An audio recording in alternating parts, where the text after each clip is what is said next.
اینجا استحصال کنندگان میوه و سبزیجات شربت و شیرینی‌های از آنها آماده گردیده قالین و متاع و لباس‌ها از پخته و ابریشم در مجموع محصولات صنعتی سبک محلی خریدار می‌جویند.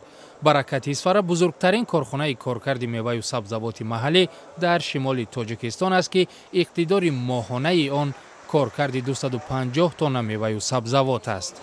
من این اسنیک‌های میوه‌گیرو اسنیک‌های میوه‌گیرو ما همونجا لینی را کشیدیم و با فروش اکنون حرکت کرده ایستادیم که روز از روز و فروش بذاریم در حاضر باشه در تاجیکستان فقط در مغازه‌های مغازه‌های گازپروم نفت تاجیکستان و زمین در دوشنبه در فروجان فروخته میشه این محصولات. اکنون ما باید سوپرمارکت‌های دریافت کنیم فروشیم مثلا در خارج‌ها سوپرمارکت‌ها در قزاقستان. اول ما می‌خواهیم که دولت‌های همسایه رو همکاری کنیم قزاقستان، قرقیزستان و ازبکستان. در ولایت سوخت سالانه حدود 100,000 تن میوه خشک استحصال می شود ولی صادرات آن منتظم نیست.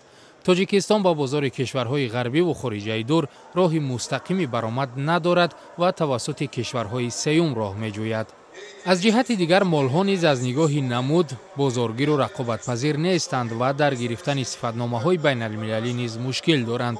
ولی خریداران خارجی میگویند پیشرفت‌های را در نمایشگاه پنجم تجارت سوخت مشاهده کردند.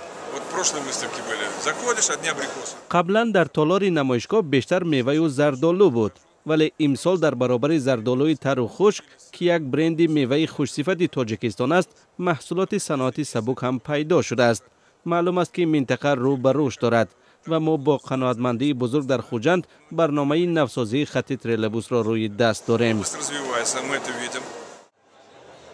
امسال در نمایشگاه بین المللی تجارتی در خوجند شرکت‌های استحصالی ازبکستان بار دوم اشتراک کردند. 40 شرکت از این کشور عمدتاً از منطقه‌های تاشکند و فرغانه برای تبلیغ محصولاتشان آمدند.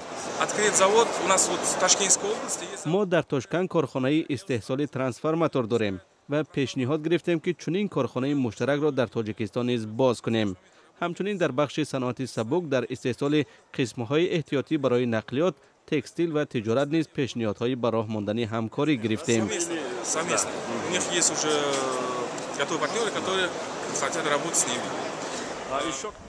نمایشگاه بین المللی در چارچوب انجمن شرطنامه بندی سال پنجم است که در ولایت سوخت دایر می‌گردد.